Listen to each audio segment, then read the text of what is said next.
Okay, so today I'm talking about early Greece, specifically having to deal with the Mycenaeans as well as the Dorians. You might want to have your chart out to fill some of the things out there for Greece as we'll go through this. You certainly won't get all of it, but definitely a few things. So as we labeled the map before, we have the city of Mycenae, but at this point, really they're going to be controlling more than just their own city. They are going to have most of the Peloponnesus, which is that part of the peninsula, but then they will be expanding and fighting various parts. Oops, I guess that should go to Troy, and we'll get to that in a few minutes here. Okay, so here we have the city of Mycenae as it would look, as it would have appeared back then. I do have another image of it. So this is Mycenae today as the ruins. But basically, Mycenae starts up around 2000. This is when this other Indo-European group of people settled on the Greek mainland. They built their city on a steep rocky ridge, and had a wall surrounding it, so you can tell that this is going to be a city that probably is dealing with invasions and are more warlike. And as it develops on into the 1600s, all the way through about the 1200s, you have this city-state ruled by warrior kings, and they will be, fighting other city-states throughout Greece as well as some other places. A little bit about their culture and trade. As I mentioned in class today, they had contact with the Minoans, so they would have been trading with them. And one of the big things about them is the rich are going to live in splendor. They're going to have very nice homes, and the poor typically were farmers. And we mentioned how farming is something that's not really that great in Greece, so that's going to be limited for them.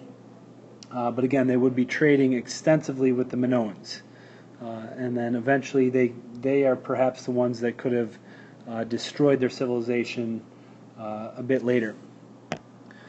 Now, the Mycenaeans are the ones that took part in the Trojan Wars, which was a 10-year war fought between the Mycenaeans, and as you can see on this map, kind of does a better job of explaining all of the who would have been allies of the Mycenaeans, and they will be attacking Troy, which is right here, and so it is fought in Asia Minor, and probably took place around the 1200s BC, so right near the end of the Mycenaean reign.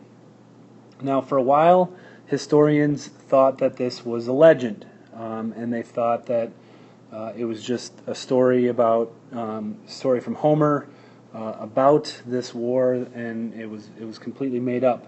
But it turns out it is actually real. It is a real war, and we know this mostly because there are ruins at Troy. And then on top of that, they can detect that there was a war fought in this city.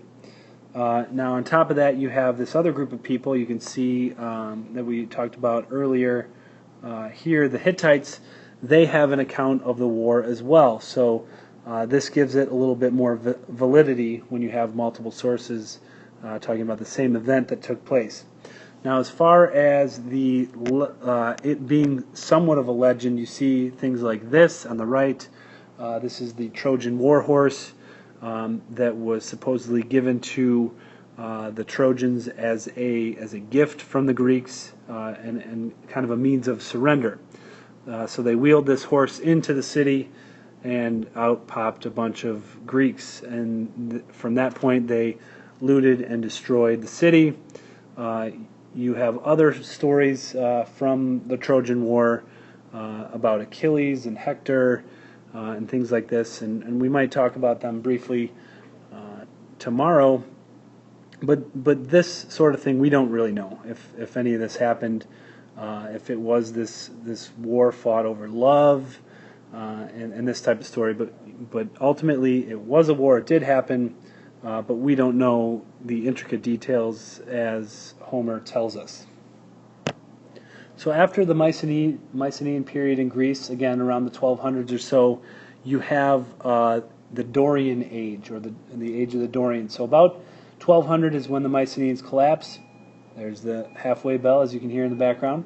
Dorians then move in, and these people, although they take over Greece and some other parts here beyond and into Asia Minor a little, they are significantly less advanced.